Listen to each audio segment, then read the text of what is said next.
ఒకప్పుడు ఏఐసిసి అధ్యక్షురాలు, కాంగ్రెస్ సీనియర్ నాయకురాలు అయిన సోనియా గాంధీ గారు ఏమంటున్నారు చూడండి. అంత తొందర ఏంటి, ప్రతిపాదిత డీలిమిటేషన్ రాజ్యాంగంపై దాడే. ఒక విధంగా వీళ్ళకి బెనిఫిటే కదా. వీళ్ళకి ఇప్పుడు అలా చేయడం వల్ల భాజపా ఏదైతే పార్లమెంట్లో ఎక్కువ సీట్లు సంపాదించుకోవాలనుకుంటుందో, ఎక్కువ సీట్లు సంపాదించుకున్నప్పుడు వాళ్ళకి నచ్చినట్టుగా చేయాలనుకుంటుందని విమర్శించే వాళ్ళు వీళ్ళే. అలాంటప్పుడు డీలిమిటేషన్ ద్వారా ఎక్కువ సీట్లు జరిగితే వీళ్ళకి మళ్ళీ ఎక్కువ సీట్లు, వీళ్ళకి కూడా సీట్లు పెరిగే స్థానం కనిపిస్తుందిగా. మరి ఎందుకు భయపడుతున్నారు? అంతతో అంటే వాళ్ళకి క్రెడిట్ వచ్చేస్తుందని భయమా?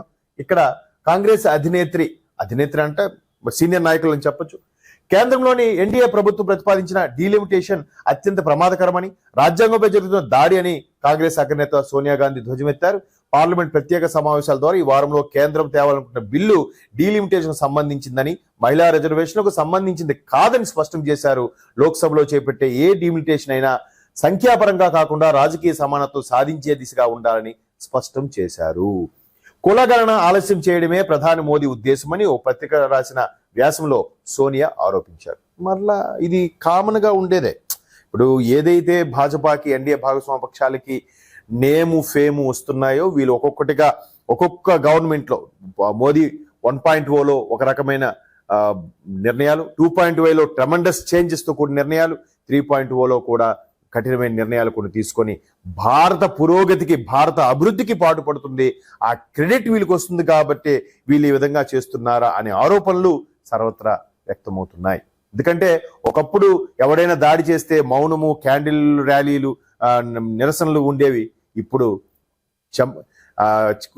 అదేదో అంటారు, కుక్క కాటుకు చెప్పు దెబ్బ అన్నట్టుగా రివర్స్ లో కొడుతున్నారు. ఒక్కసారిగా భారత ఖ్యాతిని అంతర్జాతీయ లెవెల్లో రెపరెపలాడిస్తున్నారు. సో ఇవన్నీ వీళ్ళు ఎందుకు చేయట్లేదు, ఎందుకు చేయలేపారు? అలాగే 2023 సెప్టెంబర్లో జరిగిన పార్లమెంట్ ప్రత్యేక సమావేశంలో నారీ శక్తి అధినియం బిల్లు ఆమోదం పొందింది. రాజ్యాంగంలో ఆర్టికల్ 334A ఇది చేర్చింది. దీని ప్రకారం జనగణన, దాని ఆధారంగా డీలిమిటేషన్ పూర్తయ్యాక మహిళలకు చట్టసభలో 3వ వంతు రిజర్వేషన్ కల్పించాల్సి ఉంది. ఏముంది ఎలాగైతేనేమి, ఇప్పుడు ఆల్రెడీ 543 నియోజకవర్గాలు ఉన్నాయి. ఈ 543 నియోజకవర్గాలు బేస్ చేసుకునే మహిళా రిజర్వేషన్ కల్పిస్తున్నారు, చట్టబద్ధత చేయబోతున్నారు. రేపొద్దు నీకు పెరిగితే ఆటోమేటిక్గా అందులో ఇప్పుడు 100లో 1/3 అంటే 33%. రేపొద్దున 233 1/3 అంటే మళ్ళీ 66% పెరుగుతుంది కదా. దాంట్లో పెద్ద లెక్కే ఉంది. అవన్నీ అయ్యాకే ఎందుకు మార్చాలి? ఇప్పుడే మార్చితే దానికి అనుగుణంగా వెళ్తూ ఉంటాం కదా, ఆబ్వియస్లీ కదండి. సో ఏదో ఒకటి అడ్డు చెప్పాలి. ఇప్పుడు 800కి ఆల్మోస్ట్ 1/3 అంటే ఎంత అవుతుందండి?